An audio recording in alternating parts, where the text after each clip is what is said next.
ಮೊದಲಿಗೆ ಜನ್ಮದಾತೆಯನ್ನು ಜಗನ್ಮಾತೆಯನ್ನು ಸ್ಮರಿಸಿಕೊಂಡು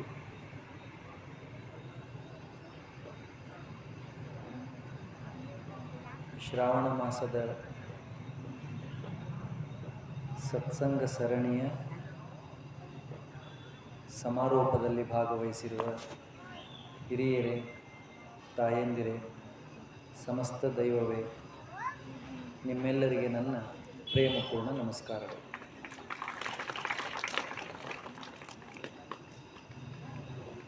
ತಾವೆಲ್ಲರೂ ಈ ವರ್ಷದ ಶ್ರಾವಣ ಮಾಸದಲ್ಲಿ ವಾರಕ್ಕೊಂದು ಸರಿ ಈ ಶಿವಾಲಯದ ಆವರಣದಲ್ಲಿ ಸೇರಿ ಬೇರೆ ಬೇರೆ ವಿಷಯಗಳನ್ನು ಕುರಿತು ಸತ್ಸಂಗವನ್ನು ಮಾಡಿದ್ದೀರಿ. ಆ ಚಿಂತನಾ ಸರಣಿಯನ್ನು ಇವತ್ತು ಮಂಗಲ ಮಾಡುವುದಕ್ಕಾಗಿ, ಸಮಾರೋಪ ಮಾಡುವುದಕ್ಕಾಗಿ ನಾವೆಲ್ಲ ಇಲ್ಲಿ ಸೇರಿದ್ದೆ. ಸತ್ಸಂಗಕ್ಕೆ ಬಹಳ ದೊಡ್ಡ ಶಕ್ತಿ. ಎಷ್ಟು ದೊಡ್ಡ ಶಕ್ತಿ ಇದೆ ಅಂದರೆ, ಅದು ನಮ್ಮ ಮನಸ್ಸನ್ನು ಶುದ್ಧ ಮಾಡ್ತದೆ, ಸ್ವಚ್ಛ ಮಾಡ್ತದೆ, ತಿಳಿಗೊಳಿಸ್ತದೆ. ನಾವು ಯಾರೇ ಇರಲಿ, ನಮ್ಮ ಕೆಲಸ ಕಾರ್ಯಗಳು ಎಂಥವೇ ಇರಲಿ, ನಮ್ಮ ಸುತ್ತಮುತ್ತ ಇರುವಂತಹ ವಾತಾವರಣ ಎಂಥದ್ದೇ ಇರಲಿ, ನಾವು ಸತ್ಸಂಗ ಮಾಡಿದರೆ ಕೊನೆ ಪಕ್ಷ ಸತ್ಸಂಗ ಮಾಡೋ ಸಮಯದಲ್ಲಾದರೂ ನಮ್ಮ ಕೆಲಸ ಕಾರ್ಯಗಳು, ಸುತ್ತಮುತ್ತ ವಾತಾವರಣ, ವ್ಯವಹಾರಗಳನ್ನೆಲ್ಲ ಮರೆಸಿ ಸ್ವಲ್ಪ ಹೊತ್ತಾದರೂ ನಮ್ಮ ಮನಸ್ಸನ್ನು ಸ್ವಚ್ಛ ಮಾಡುವಂಥ ಶಕ್ತಿ ಸತ್ಸಂಗಕ್ಕೆ ಇದೆ. ಸತ್ಸಂಗವನ್ನು ಮಾಡುವ ಉದ್ದೇಶನೇ ಅದು. ನಮ್ಮ ಮನಸ್ಸನ್ನು ತಿಳಿ ಮಾಡಿಕೊಳ್ಳೋದು, ಸ್ವಚ್ಛ ಮಾಡಿಕೊಳ್ಳೋದು. ಆದರೆ ಇದು ಭಾರಿ ಕಷ್ಟದ ಕೆಲಸ. ನಮ್ಮ ಮನಸ್ಸಿದೆಯಲ್ಲ, ಇದು ಒಮ್ಮೆ ಸ್ವಚ್ಛ ಆಯಿತು ಅಂದರೆ ಖಾಯಂ ಸ್ವಚ್ಛ ಉಳಿಯೋದಿಲ್ಲ. ಸತ್ಸಂಗ ಮಾಡಿ ನಾವು ಮನಸ್ಸನ್ನು ಶುದ್ಧ ಮಾಡಿಕೊಂಡ ಮೇಲೆ, ಸ್ವಚ್ಛ ಮನಸ್ಸಾದ ಮೇಲೆ, ಆ ಸ್ವಚ್ಛ ಮನಸ್ಸು ಖಾಯಂ ಸ್ವಚ್ಛವಾಗಿಯೇ ಉಳಿಯೋದಿಲ್ಲ. ಆ ಹೊತ್ತಿನೊಳಗಡೆ ಸ್ವಚ್ಛ ಇರ್ತದೆ, ಆ ಹೊತ್ತಿನೊಳಗಡೆ ನಿರ್ಲಿಪ್ತ ಇರ್ತದೆ. ಸತ್ಸಂಗ ಮಾಡುವಾಗ, ಪೂಜೆ ಮಾಡುವಾಗ, ಕೀರ್ತನ ಕೇಳುವಾಗ, ಗುಡಿಗೆ ಬಂದಾಗ ಮನಸ್ಸು ಬಹಳ ತಿಳಿ ಇರ್ತದೆ. ಅದು ಮುಗೀತು ಅಂದರೆ, ಸ್ವಲ್ಪ ಹೊತ್ತು ಹೋಯಿತು ಅಂದರೆ ಮತ್ತೆ ಮನಸ್ಸು ಮಲಿನ ಆಗುತ್ತದೆ. ಮತ್ತು ಮನಸ್ಸು ಬೇರೆ ಬೇರೆ ವಿಚಾರಗಳ ಕಡೆ ಹರಿಯೋದಕ್ಕೆ ಚಾಲೂ ಮಾಡ್ತದೆ. ಯಾಕೆ ಹಾಗೆ ಆಗುತ್ತದೆ ಅಂದರೆ, ಮನುಷ್ಯನ ಮನಸ್ಸು ಅಂದರೆ ನಮ್ಮ ಮನಸ್ಸು ಅಷ್ಟು ವಿಚಿತ್ರ ಇದೆ. ಇದಕ್ಕೆ ಎಲ್ಲ ತಿಳಿಯುತ್ತದೆ, ಏನು ತಿಳಿಯೋದು. ಭಾರಿ ವಿಚಿತ್ರ ಮನುಷ್ಯನ ಮನಸ್ಸು. ಒಬ್ಬ ಮನುಷ್ಯನನ್ನು ಎತ್ತರಕ್ಕೆ ತಗೊಂಡು ಹೋಗುವಂಥ ಶಕ್ತಿನೂ ಮನಸ್ಸಿಗಿದೆ. ಅದೇ ಮನುಷ್ಯನನ್ನು ಪ್ರಪಾತಕ್ಕೆ ತಳ್ಳಿಬಿಡುವಂಥ ಶಕ್ತಿ, ಅಂದರೆ ಜೀವನದಲ್ಲಿ ಏಳಲಾರದ ಹಾಗೆ, ಒಳ್ಳೆಯತನವನ್ನು ಹೊರಗೆ ಪ್ರಕಟ ಮಾಡಲಾರದ ಹಾಗೆ ತ್ರಾಸು ಮಾಡುವಂಥ ಶಕ್ತಿನೂ ಮನಸ್ಸಿಗೆ ಇದೆ. ಅದಕ್ಕೆ ಹಿಂದಿನ ಹಿರಿಯರು ಶಾಸ್ತ್ರದೊಳಗೆ ಹೇಳ್ತಾರೆ, ಮನ ಏವ ಮನುಷ್ಯಾಣಾಂ ಕಾರಣಂ ಬಂಧ ಮೋಕ್ಷಯೋಹು. ಬಹಳ ಚಂದ ಮಾತಿದು. ಒಬ್ಬ ಮನುಷ್ಯ ಒಳ್ಳೆಯವನಾದರೆ ಅದಕ್ಕೆ ಅವನ ಮನಸ್ಸೇ ಕಾರಣ. ಅಕಸ್ಮಾತ್ ಯಾರಾದರೂ ಒಬ್ಬರು ಕೆಟ್ಟವರಿದ್ದರೆ, ಕೆಟ್ಟ ಕೆಲಸ ಮಾಡ್ತಾ ಇದ್ರೆ, ಕೆಟ್ಟ ಮಾತಾಡ್ತಾ ಇದ್ರೆ ಅದಕ್ಕೂ ಅವ್ರ ಮನಸ್ಸೇ ಕಾರಣ. ಎರಡೂ ಪಾತ್ರವನ್ನು ನಿರ್ವಹಣೆ ಮಾಡ್ತದೆ ಮನಸ್ಸು. ನಮ್ಮನ್ನು ಒಳ್ಳೆಯವ್ರನ್ನ ಮಾಡೋ ಗುಣನೂ ನಮ್ಮ ಮನಸ್ಸಿಗಿದೆ, ನಮ್ಮನ್ನು ಕೆಟ್ಟವ್ರನ್ನ ಮಾಡೋ ಗುಣನೂ ನಮ್ಮ ಮನಸ್ಸಿಗಿದೆ. ನಮ್ಮ ಮನಸ್ಸಿಗೆ ಎಂಥ ಸಂಘ ಸಿಗುತ್ತದೆ, ಎಂಥ ತರಬೇತಿ ಸಿಗುತ್ತದೆ, ಎಂಥ ಶಿಕ್ಷಣ ಸಿಗುತ್ತದೆ, ಹಂಗದು ಪರಿವರ್ತನೆ ಹೊಂದ್ತದೆ ಮನಸ್ಸು. ಭಾರಿ ಚಂಚಲ ನಮ್ಮ ಮನಸ್ಸು, ಒಂದೇ ಥರ ಇರೋದಿಲ್ಲ. ಎಲ್ಲರ ಮನಸ್ಸು, ಸಣ್ಣವರು ದೊಡ್ಡವರು, ಪುರುಷರು ಮಹಿಳೆಯರು, ಕಲಿತವರು ಕಲೀಲಾರದವರು, ವಿದ್ಯಾವಂತರು ಅವಿದ್ಯಾವಂತರು, ಶ್ರೀಮಂತರು ಬಡವರು, ಎಲ್ಲರ ಒಳಗೂ ಇರುವಂಥ ಮನಸ್ಸು ಏನಿದೆಯಲ್ಲ, mind, it is two tremendous. ಅದ್ಭುತವಾದಂಥ ಸೃಷ್ಟಿ. ಭಗವಂತ ಮಾಡಿರುವಂಥ ನಿರ್ಮಿತಿಯೊಳಗಡೆ ಪರಮಾತ್ಮ ಏನೇನು ತಯಾರಿ ಮಾಡಿದಾನಲ್ಲ, ಈ ನಿರ್ಮಿತಿಯೊಳಗಡೆ ಅತೀ ಆಶ್ಚರ್ಯ, ಅತೀ ಅದ್ಭುತ ಯಾವುದು ಅಂತ ಕೇಳಿದರೆ ಮನುಷ್ಯನ ಮನಸ್ಸು.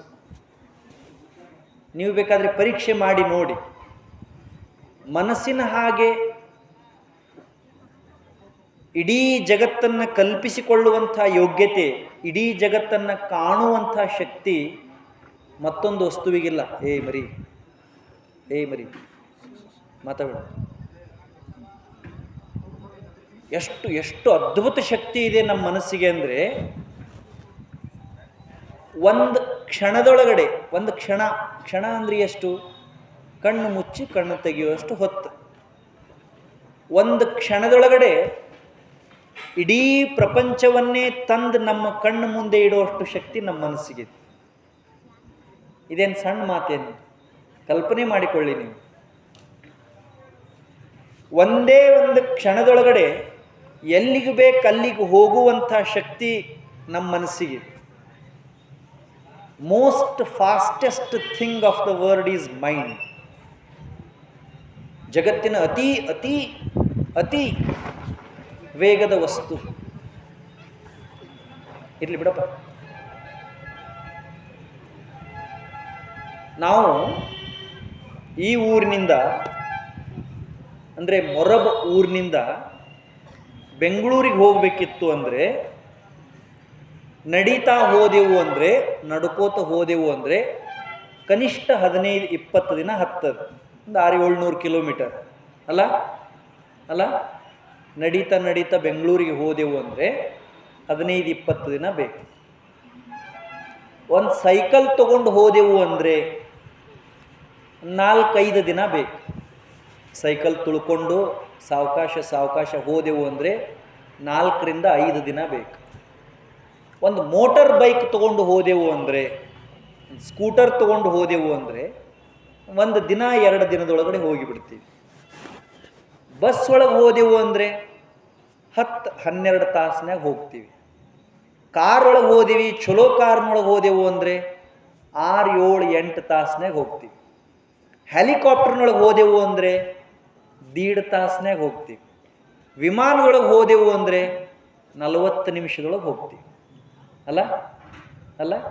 ನಡ್ಕೋತ ಹೋದರೆ 15-20 ದಿನ, ಸೈಕಲಲ್ಲಿ ಹೋದರೆ 4-6-8 ದಿವಸ, ಬೈಕ್ನಾಗ ಹೋದರೆ 4-5 ದಿವಸ ಅಥವಾ 3 ದಿನ, ಬಸ್ನಾಗ ಹೋದ್ರೆ 1 ದಿನ, ಕಾರ್ನಾಗ ಹೋದರೆ ಅರ್ಧ ದಿನ, ಹೆಲಿಕಾಪ್ಟರ್ನಾಗ 1.5 ತಾಸು, ವಿಮಾನದಾಗ 1.25 ತಾಸು, 45 ನಿಮಿಷ.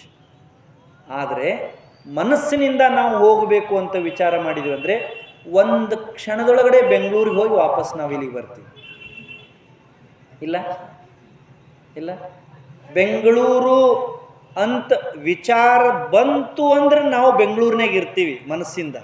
ಈಗ ನೀವು ಎಷ್ಟು ಮಂದಿ ಬೆಂಗಳೂರಿನಾಗ ಏನೇನು ನೋಡಿದ್ರು ನಾ ಅಂದಾಗ? ಇಲ್ಲ.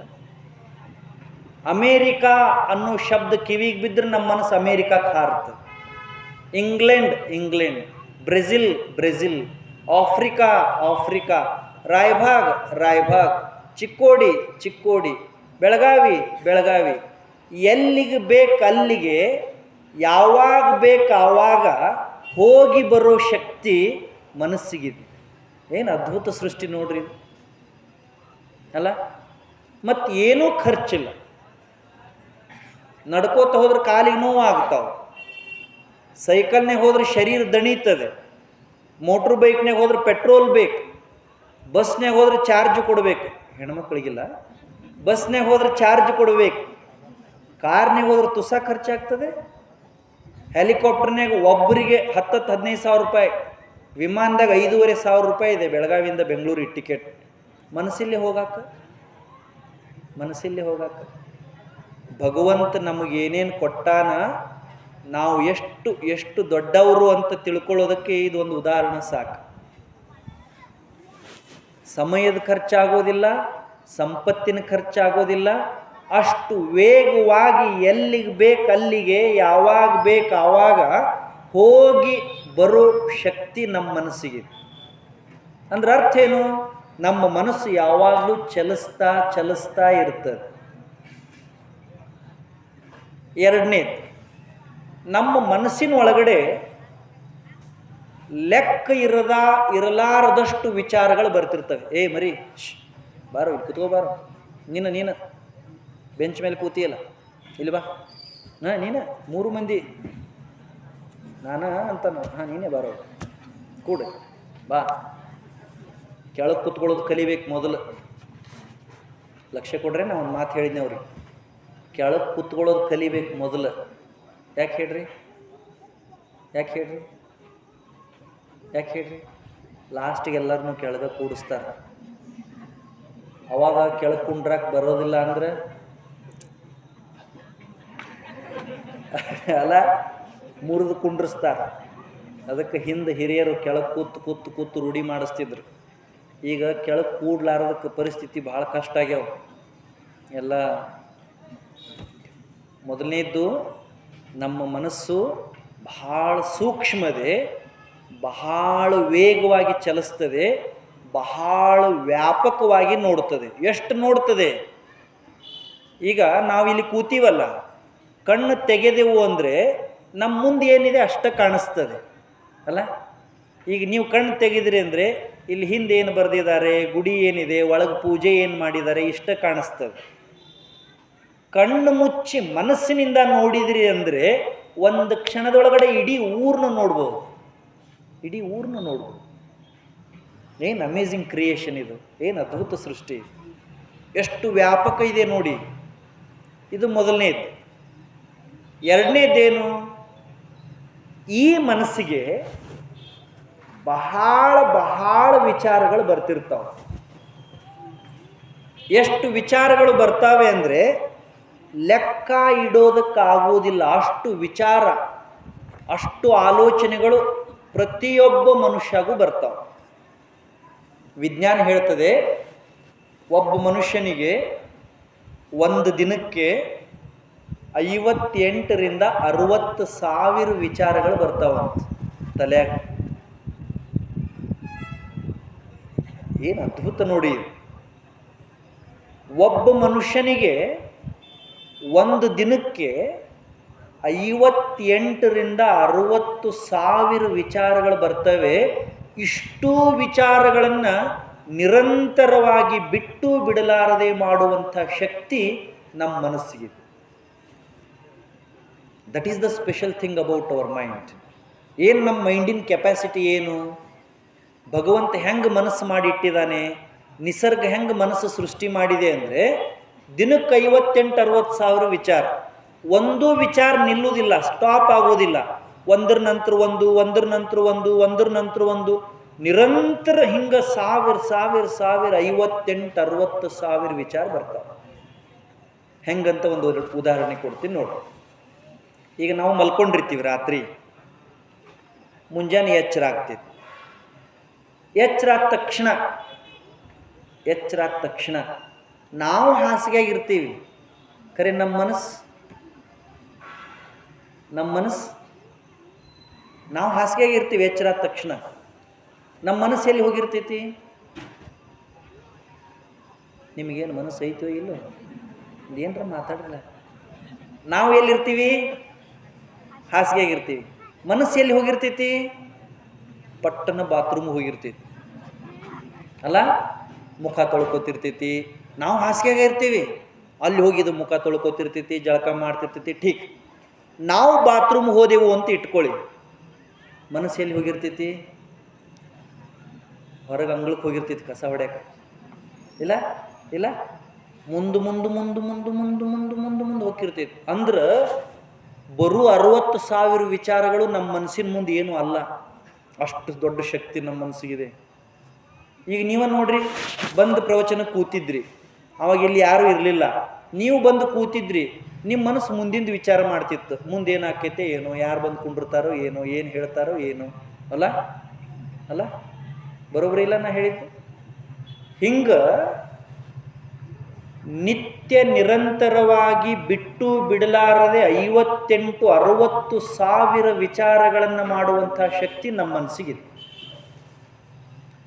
ಇಂಥ ಮನಸ್ಸನ್ನು ಅಂದ್ರೆ ಹೆಂಗೆ ಬೇಕು ಹಂಗೆ, ಯಾವಾಗ ಬೇಕು ಆವಾಗ, ಎಲ್ಲಿಗೆ ಬೇಕು ಅಲ್ಲಿಗೆ ಹೋಗೋ ಶಕ್ತಿ ಇರೋ ಮನಸ್ಸನ್ನು, ಏನೇನೋ ವಿಚಾರಗಳನ್ನು ಮಾಡೋ ಮನಸ್ಸನ್ನು ತಿಳಿಯಾಗಿ ಇಡೋದು ಭಾಳ ಕಷ್ಟದ ಕೆಲಸ. ಯಾಕೆ? ಕಣ್ಣು ಏನು ನೋಡ್ತದೋ ಅದನ್ನು ಮನಸ್ಸು ವಿಚಾರ ಮಾಡಕ್ಕೆ ಚಾಲೂ ಮಾಡ್ತದೆ. ಒಮ್ಮೆ ಒಂದು ವಿಚಾರ ಬಂದು ಮನಸ್ಸಿನಾಗ ಉಳೀತು ಅಂದ್ರೆ ಆ ವಿಚಾರಕ್ಕೆ 11 ವಿಚಾರ ಜೋಡ ಆಗುತ್ತಾವ. ಬೇಕಾದ್ರೆ ನೋಡ್ರಿ, ದಾರ್ಯಾಗ ಹೋಗುವಾಗ ಒಂದು ಅಂಗಡಿ ಕಾಣಿಸ್ತಂದ್ರೆ, ಅಂಗಡಿಯಾಗ ಏನಾರ ಮಾರಾಕತ್ತಿದ್ರಂದ್ರೆ, ಅಲ್ಲಿ ಒಬ್ರು ಯಾರ ಕೊಳ್ಳವ್ರು ಇದ್ರು ಅಂದ್ರೆ ಅದನ್ನು ನೋಡಿ ಅಲ್ಲಿ ಏನೂ ಕೆಲಸ ಇಲ್ಲಂದ್ರೂ ಏನಾರ ತಾಳೆ ಮಾಡಕ್ಕೆ ನಮ್ಮ ಮನಸ್ಸು ಚಾಲೂ ಮಾಡ್ತೈತಿ. ನಮ್ಮ ಕೆಲಸ ಏನು ಇರುವುದಿಲ್ಲ ಅಲ್ಲಿ, ನಾವು ಕೊಡೋರು ಅಲ್ಲ ಕೊಳ್ಳೋರು ಅಲ್ಲ. ಖರೆ ನಮ್ಮ ಮನಸ್ಸು ಅಲ್ಲಿ ಹೋಗಿ ಏನಾರ ಒಂದು ವ್ಯವಹಾರ ಮಾಡಕ್ಕೆ ಚಾಲೂ ಮಾಡ್ತೈತಿ. ಮಾಡೋದಿಲ್ಲ? ಏನು ನೋಡ್ತೈತಿ ಅದನ್ನ, ಏನು ಕೇಳ್ತೈತಿ ಅದನ್ನ, ಕೇಳಿದ್ದನ್ನ, ನೋಡಿದ್ದನ್ನ, ಕೇಳಲಾರದ್ದನ್ನ, ನೋಡ್ಲಾರದ್ದನ್ನ ಕುರಿತು ವಿಚಾರ ಮಾಡೋ ಶಕ್ತಿ ನಮ್ಮ ಮನಸ್ಸಿಗೆ. ಒಮ್ಮೊಮ್ಮೆ ಗೊತ್ತಾ ಇರೋದಿಲ್ಲ, ಅದನ್ನು ವಿಚಾರ ಮಾಡಕ್ಕೆ ಚಾಲೂ ಮಾಡ್ತೈತಿ.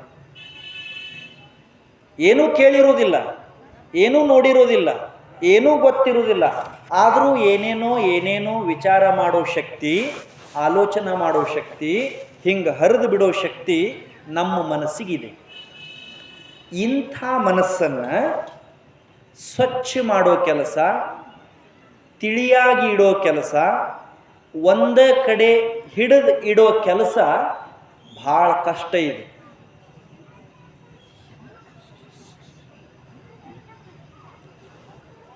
ಇಂಥ ಮನಸ್ಸನ್ನು ಮಂಗನ ಲಕ್ಷಣ ಇರೋ ಮನಸ್ಸು ಮಂಗ್ಯ. ಒಬ್ರು ಭಾಳ ಚಂದ ಒಂದು ಪದ್ಯ ಬರೆದಾರ. ಮನಸ್ಸು ಅನ್ನೋದು ಮಂಗ್ಯ ಐತಿ, ಅದು ಟಣ ಜಿಗಿತೈತಿ. ಹ್ಞೂ ಅಂದ್ರೆ ಹುಮನಾಬಾದ, ಹಾ ಅಂದ್ರೆ ಹೈದರಾಬಾದ್. ಅದು ಜಿಗಿತೈತಿ, ಜಿಕ್ಕೋತ್ ಇರ್ತೈತಿ. ಶರಣರು ಅದಕ್ಕೆ ಮರ್ಕಟ ಅಂತ ಕರೆದಾರ. ಭಾಳ ಸುಂದರ ವಚನ ಬರೀತಾರೆ ಷಣ್ಮುಖ ಶಿವಯೋಗಿಗಳು. ಮನವೆಂಬ ಮರ್ಕಟವು ತನುವೆಂಬ ವೃಕ್ಷವನೇರಿ, ಇಂದ್ರಿಯಗಳೆಂಬ ಶಾಖೆಗಳಿಗೆ ಹಾರಿ, ವಿಷಯಗಳೆಂಬ ಫಲಗಳನ್ನು ಅನುಭವಿಸಿ ಭವದತ್ತ ಮುಖ ಮಾಡಿ ಹರಿಯುತ್ತಿದೆ ನೋಡ. ಈ ಮನವೆಂಬ ಮರ್ಕಟವ ನಿಮ್ಮ ನೆನಹೆಂಬ ಪಾಶದೊಳು ಕಟ್ಟಿ ಉಳಿಸಿಕೊಳ್ಳಯ್ಯ ಅಖಂಡೇಶ್ವರ.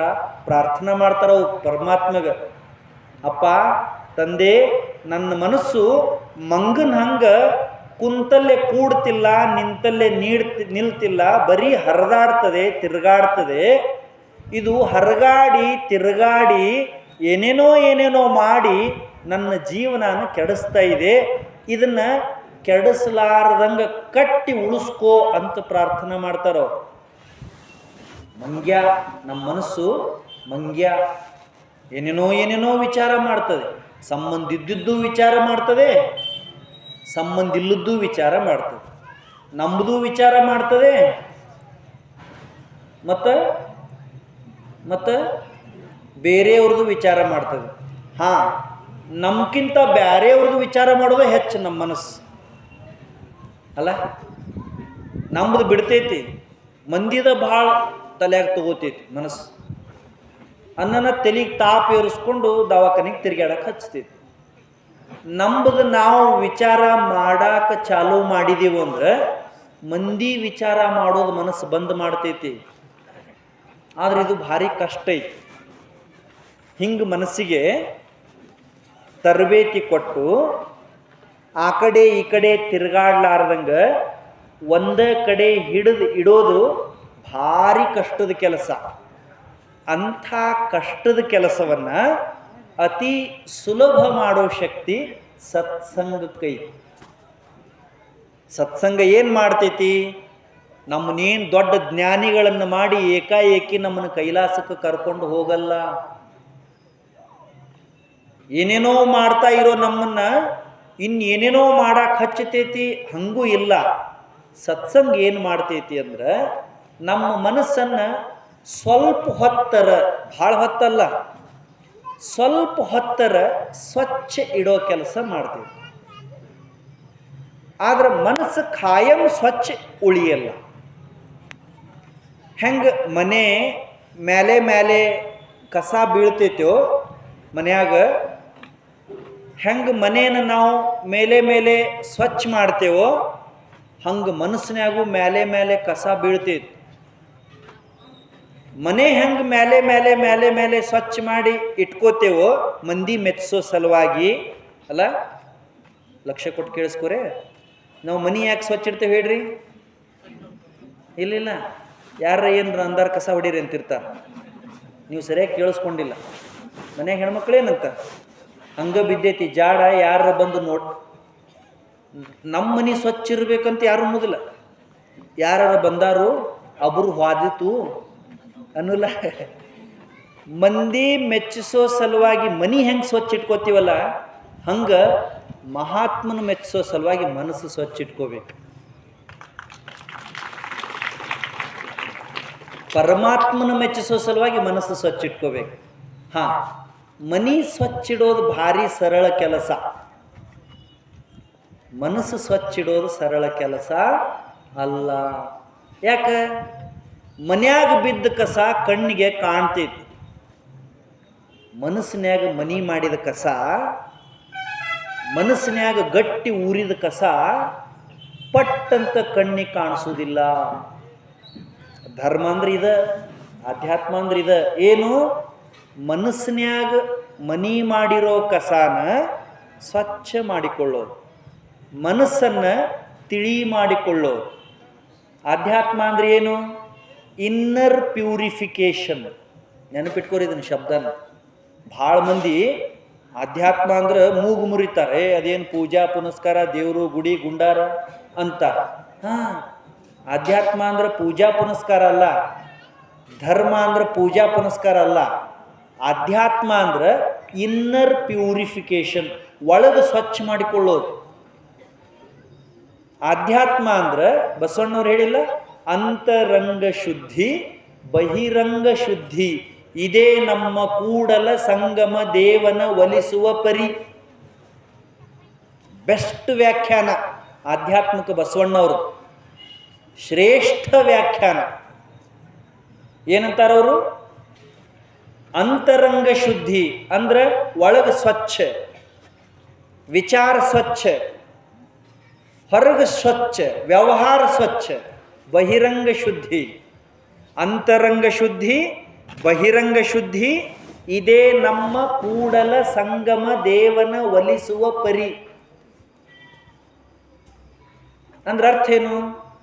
ನಾವು ಪ್ರಯತ್ನ ಮಾಡಿ, ಈ ಕಡೆ ಇದ ಮನಸ್ಸು, ಈ ಕಡೆ ನಾವು ಪ್ರಯತ್ನ ಮಾಡಿ ನಮ್ಮ ಮನಸ್ಸನ್ನು ಶುದ್ಧ ಇಟ್ಕೋಬೇಕು. ಮನಯೇವ ಮನುಷ್ಯಾಣಂ ಕಾರಣಂ ಬಂಧ ಮೋಕ್ಷಯೋಹು. ಮನುಷ್ಯನ ಉನ್ನತಿಗೆ, ಮನುಷ್ಯನ ಅವನತಿಗೆ, ಮನುಷ್ಯ ಏಳಿಗೆ ಹೊಂದಾಕ, ಮನುಷ್ಯ ಕೆಳಗೆ ಬೀಳಾಕ, ಮನುಷ್ಯ ಸುಧಾರಿಸಾಕ ಮನುಷ್ಯ ಹಾಳಾಗಾಕ ಎರಡಕ್ಕೂ ಮನುಷ್ಯನ ಮನಸ್ಸೇ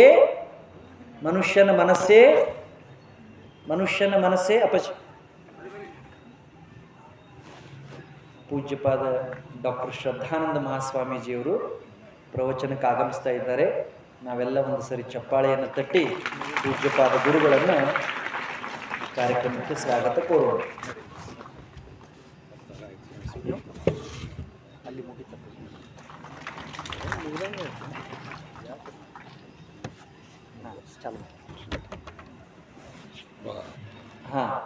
ಏನು ಹೇಳ್ತಿದ್ನಲ್ಲ ನಾನು ಏನು ಹೇಳ್ತಿದ್ದೆ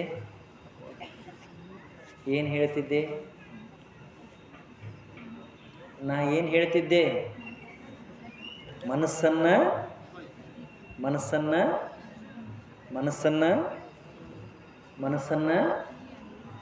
ಸ್ವಚ್ಛ ಇಟ್ಕೊಳ್ಳೋದು. ಆದ್ರೆ ಅತಿ ಕಷ್ಟದ ಕೆಲಸ. ಮನೆ ಸ್ವಚ್ಛ ಇಟ್ಕೊಳ್ಳೋದು ಬಹಳ ಸರಳ, ಮನಸ್ಸು ಸ್ವಚ್ಛ ಇಟ್ಕೊಳ್ಳೋದು ಬಹಳ ಕಷ್ಟ. ಮನೆಯಾಗಿನ ಕಸ ಕಾಣಿಸ್ತದೆ. ಭಾಳ ಸಂಧ್ಯಾಗಿತ್ತು ಅಂದ್ರೆ ಲೈಟ್ ಹಚ್ಚಿ ಬ್ಯಾಟ್ರಿ ಬಿಟ್ಟು ನೋಡಿದ್ರೆ ಕಾಣಿಸ್ತದೆ ಕಸ, ಧೂಳು, ಹೊಲಸು. ಮನಸ್ಸಿನಾಗಿನ ಕಸ ಬ್ಯಾಟ್ರಿ ಬಿಟ್ಟು ನೋಡ್ಕೊಳಕ್ ಬರಲ್ಲ ಅಲ್ಲ. ಆದರೆ ಸತ್ಸಂಗ ಮಾಡೋದ್ರಿಂದ, ಸಚ್ಚಿಂತನೆಯನ್ನ ಮಾಡೋದ್ರಿಂದ, ಸಜ್ಜನರ ಒಡನಾಟದಿಂದ ಮನಸ್ಸಿನ ಯಾವ ಮೂಲೆಯೊಳಗೆ ಕಸ ಇದ್ರೂ ಕಾಣಿಸ್ತದೆ. ಕಸ ಅಂದ್ರೆ ಕಸ ಅಲ್ಲ, ಮನೆಯಾಗಿದ್ದಂಗ ಧೂಳಿರುವುದಿಲ್ಲ. ದುರಾಲೋಚನೆಗಳು, ದುಷ್ಟ ಸ್ವಭಾವಗಳು, ದುರ್ಗುಣಗಳಿಗೆ ಮನಸ್ಸಿನ ಒಳಗಿನ ಕಸ ಅಂತ ಕರೀತಾರೆ. ಮನಸ್ಸಿನ ಒಳಗಿನ ಕಸ ಅಂದ್ರೇನು? ದುರಾಲೋಚನೆಗಳು, ಕೆಟ್ಟ ವಿಚಾರ ಮಾಡೋದು, ದುಷ್ಟ ಸ್ವಭಾವ, ದುರ್ಗುಣಗಳು, ಇವುಗಳಿಗೆ ಮನಸ್ಸಿನ ಒಳಗಿನ ಕಸ ಅಂತ ಕರೀತಾರೆ. ಇವನ್ನ ಸ್ವಚ್ಛ ಮಾಡಿಕೊಳ್ಳೋದು ಹೆಂಗ, ಇವನ್ನ ಹುಡುಕೋದು ಹೆಂಗ ಅಂತ ಕಲಿಸೋದಕ್ಕೆ ಆಧ್ಯಾತ್ಮ ಅಂತ ಕರೀತಾರೆ. ಆ ಕೆಲಸವನ್ನ ಈ ಸತ್ಸಂಗ ಮಾಡ್ತದೆ. ನಾನು ಒಂದು ಕಡೆ ಕಾರ್ಯಕ್ರಮಕ್ಕೆ ಹೋದಾಗ ಅಲ್ಲಿ ಚಿಂತನ ನಡೆದಿತ್ತು. ಆಧ್ಯಾತ್ಮ ಎಂದರೆ ಏನು? ಲಕ್ಷ್ಯ ಕೊಟ್ಟು ಕೇಳಿಸ್ಕೊಡ್ರೆ ಇದನ್ನು. ಭಾಳ ಮಂದಿ ತಲೆಯಾಗ ಧರ್ಮ ಅಂದ ತಕ್ಷಣ, ದೇವರು ಅಂದ ತಕ್ಷಣ ಕಣ್ಣು ಮುಂದೆ ಬೇರೆ ಬೇರೆ ಚಿತ್ರ ಬರಕ್ಕೆ ಚಾಲು ಆಕ್ಕಾವು. ಗುಡಿ ಅಂತ ಕಾಣಿಸ್ತೈತಿ, ದೇವ್ರದ್ದು ವಿಗ್ರಹ ಕಾಣಕ್ಕೆ ಚಾಲು ಮಾಡ್ತೈತಿ, ವಿಭೂತಿ ಗಂಧ ಕುಂಕುಮ ಭಂಡಾರ ಹಚ್ಕೋಬೇಕು ಅನಿಸ್ತೈತಿ, ರುದ್ರಾಕ್ಷಿ ಕೊರಳಾಕ್ಷಿ ಶಿವದಾರ ಇಲ್ಲ ಜನಿವಾರ ಹಾಕ್ಕೊಂಡಂಗೆ ಅನಿಸ್ತೈತಿ, ಮಂತ್ರ ವೇದ ತೀರ್ಥ ಧೂಪ ದೀಪ ಆರತಿ ಜಾಗಟೆ ಗಂಟೆ ಇಂಥವೆಲ್ಲ ಕಣ್ಣು ಮುಂದೆ ಬರ್ತಾವೆ. ಆದ್ರೆ ಆ ಸಭಾದೊಳಗಡೆ ಏನು ಚರ್ಚೆ ಆಯಿತು ಅಂದ್ರೆ, ಇದು ಯಾವುದೂ ಧರ್ಮ ಅಲ್ಲ, ಇದು ಧರ್ಮ ಅನುಸರಣೆ ಮಾಡೋದಕ್ಕಿರುವಂಥ ಉಪಕ್ರಮ. ಲಕ್ಷ್ಯ ಕೊಟ್ಟು ಕೇಳಿಸ್ಕೊಡ್ರೆ, ಈಗ ನಾನು ಕೊರಳಾಗ ರುದ್ರಾಕ್ಷಿ ಹಾಕ್ಕೊಂಡೆ, ಹಣೆಗೆ ಭಸ್ಮ ಧರಿಸ್ಕೊಂಡೆ ಅಂತ ಇಟ್ಕೊಳ್ಳಿ. ಕೊರಳಾಗ ರುದ್ರಾಕ್ಷಿ ಹಾಕ್ಕೊಂಡು ಭಸ್ಮ ಧಾರಣೆ ಮಾಡಿದ ತಕ್ಷಣ ನಾನು ಧರ್ಮವಂತ ಅಲ್ಲ. ಅದು ಧರ್ಮಾಚರಣೆ ಮಾಡೋದಕ್ಕೊಂದು ಉಪಕ್ರಮ, ಸಾಧನ ಅದು. ಮತ್ತು ಧರ್ಮ ಅಂದ್ರೆ ಏನು? ಆಧ್ಯಾತ್ಮ ಅಂದ್ರೆ ಏನು? ಭಸ್ಮ ಧಾರಣೆ ಮಾಡಿಕೊಳ್ಳೋದಕ್ಕಿಂತ, ರುದ್ರಾಕ್ಷಿ ಧಾರಣೆ ಮಾಡಿಕೊಳ್ಳೋದಕ್ಕಿಂತ ಒಳಗಡೆ ಇರುವಂಥ ಕಸ ಇರಲಾರ್ದಂಗೆ ಮಾಡೋದು. ಅದಕ್ಕೆ ನಿರ್ವಿಷಯಿಯನ್ನಾಗಿಸುವುದು ಅಂತ ಕರೀತಾರೆ. ನಿರ್ವಿಷಯಿ ಶಬ್ದ ಹೆಂಗೈತೆ ನೋಡ್ರಿ, ಶರಣರ ಪ್ರಯೋಗ ಇದು. ನಿರ್ವಿಷಯಿಯನ್ನಾಗಿಸೋದು. ಒಂದು ಉದಾಹರಣೆ ಕೊಡ್ತೀನಿ ನಿಮ್ಗೆ, ಅಂದ್ರೆ ತಿಳಿತದೆ. ಈಗ ನೀವು ಬೆಂಗಳೂರಿಗೆ ಹೋಗ್ಬೇಕಾಗೈತಿ ಅಂತ ಇಟ್ಕೊಳ್ರಿ. ಇಲ್ಲಿಂದ ಹೋಗಿ ರಾಯಬಾಗದಾಗ ಬಸ್ನ್ಯಾಗ ಕೂಡ್ತೀರಿ ಅಲ್ಲ. ಬಸ್ನ್ಯಾಗ ಕೂತ ತಕ್ಷಣ ಬೆಂಗಳೂರು ಬರ್ತೈತಿ. ಬಸ್ನ್ಯಾಗ ಕೂತ್ಕೊಂಡ ತಕ್ಷಣ ಬೆಂಗಳೂರು ಬರ್ತೈತೇನು? ಮಾತಾಡ್ರಲ್ಲ. ಬೆಂಗಳೂರು ಬರಬೇಕಾದ್ರೆ ಏನು ಮಾಡಬೇಕು? ಬೆಂಗಳೂರು ಬರಬೇಕಾದ್ರೆ ಏನು ಮಾಡಬೇಕು? ಬೆಂಗಳೂರು ಬರಬೇಕಾದ್ರೆ ಏನು ಮಾಡಬೇಕು? ಬಸ್ ಹೋಗ್ಬೇಕು. ಬೆಂಗಳೂರಿಗೆ ಆ ಬಸ್ಸು, ನಾವು ಕೂತು ಬಸ್ ಹೋಗ್ಬೇಕು. ಇನ್ನೊಂದು ಶಾಣೆತನ ಇದೆ. ಬಸ್ ಸ್ಟ್ಯಾಂಡ್ನ್ಯಾಗ ಬೆಂಗಳೂರಿಗೆ ಹೋಗೋ ಬಸ್ ಅಷ್ಟೇ ಇರಲ್ಲ, ಕೊಲ್ಲಾಪುರಕ್ಕೆ ಹೋಗೋವು ಇರ್ತಾವೆ, ಜಮಖಂಡಿಗೆ ಹೋಗೋವು ಇರ್ತಾವೆ, ವಿಜಯಪುರಕ್ಕೆ ಹೋಗೋವು ಇರ್ತಾವೆ. ನಮಗೆ ಗೊತ್ತಿರಬೇಕು ಕಿ ಯಾವ ಬಸ್ನ್ಯಾಗ ಕೂತ್ರು ಬೆಂಗಳೂರು ಮುಟ್ಟತೈತಿ ಅಂತ ಗೊತ್ತಿರಬೇಕು. ಕೊಲ್ಲಾಪುರಕ್ಕೆ ಹೋಗೋ ಬಸ್ನ್ಯಾಗ ಕೂತ್ಕೊಂಡು ಬೆಂಗಳೂರು ಬಂತನಂತ ಬಾಜು ಕೂತವ್ರನ್ನ ಕೇಳಿದ್ರೆ ಅವ್ರೇನಂತಾರೆ ಗೊತ್ತೈತಿ? ಅಲ್ಲ, ಅವ್ರೇನಂತಾರೆ ಬಾಜು ಕೂತವ್ರು ಏನಂತಾರೆ ಗೊತ್ತೈತಿ? ಹ್ಯಾಂಚ ಡೋಕ ಪಿರ್ಲೆ ಅಂತ. ಅಂದರೆ ಇದ್ರ ತಲೆ ಕೆಟ್ಟೈತಿ ಅಂತಾರೆ. ಯಾಕೆ? ಯಾವ ಬಸ್ನ್ಯಾಗ ಕೂಡ್ಬೇಕಿತ್ತು ಯಾವ ಬಸ್ನ್ಯಾಗ ಕೂತಿಲ್ಲ. ಇದನ್ನು ಯಾಕೆ ಹೇಳಿದೆ ಅಂದ್ರೆ, ಈಗ ನಾವು ಗುಡಿಗೆ ಬಂದೀವಪ್ಪ, ಶ್ರಾವಣ ಮಾಸದಾಗ ಅಭಿಷೇಕ ಮಾಡಿಸಿದೀವಪ್ಪ, ಪ್ರವಚನ ಕೇಳಿದೀವಪ್ಪ, ನಾವು ಧರ್ಮ ಆಚರಣೆ ಮಾಡಿದಂಗಾತು ಅಂತ ನಾವು ಅನ್ಕೋಬಾರ್ದು. ಹಂಗೆ ಮಾಡಿದ್ರೆ ಬಸ್ನ್ಯಾಗ ಕೂತಂಗ, ಹಂಗೆ ಮಾಡಿದ್ರೆ ಬಸ್ನ್ಯಾಗ ಕೂತಂಗ. ಖರೆ ಧರ್ಮಾಚರಣೆ ಮಾಡಿದೀವಪ್ಪ, ಅಧ್ಯಾತ್ಮ ಮಾಡಿದೀವಪ್ಪ ಅಂತ ಅನಿಸ್ಬೇಕಂತಂದ್ರೆ ಒಳಗ ಸ್ವಚ್ಛ ಮಾಡ್ಕೋಬೇಕು. ಹೆಂಗೆ ಮನಿ ಮುಂಜಾನೆ ಮಧ್ಯಾಹ್ನ ಸಂಜೆ ಕಸ ಹೊಡಿತೇವೋ ಹಂಗೆ ಮನಸ್ಸನ್ನ ಆಗಾಗ ಆಗಾಗ ಆಗಾಗ ತಪಾಸ್ ಮಾಡ್ಕೋತ ಇರಬೇಕು, ಶುದ್ಧ ಮಾಡ್ಕೋತ ಇರಬೇಕು. ಆಗಾಗ ಆಗಾಗ ಮ್ಯಾಲಿಂದ ಮೇಲೆ ಒಮ್ಮೆ ಸ್ವಚ್ಛ ಮಾಡಿ ಬಿಟ್ಟೆವು ಅಂದ್ರೆ ಖಾಯಂ ಸ್ವಚ್ಛ ಮನಸ್ಸು ಉಳಂಗಿಲ್ಲ. ಮನಿ ಹೆಂಗೆ ಮೇಲೆ ಮೇಲೆ ಕಸ ಹೊಡಿತೀವೋ, ಮನೆ ಕಸ ಹೊಡಿತಾರೆ ಗೊತ್ತೈತಿ? ಗೊತ್ತೈತಿ? ದಿನಕ್ಕೆ ಎಷ್ಟು ಸರಿ ಕಸ ಹೊಡಿತಾರೆ? ದಿನಕ್ಕೆ ಮನಿ ಎಷ್ಟು ಸರಿ ಕಸ ಹೊಡಿತಾರೆ? ಎಷ್ಟು ಸರಿ ಹೊಡಿತಾರೆ? ನಿಂಗೆ ಹೆಂಗೆ ಗೊತ್ತೈತೆ? 5-6 ಸರಿ. ಅಂದ್ರೆ ಇವು ಮನಿ ಎಷ್ಟು?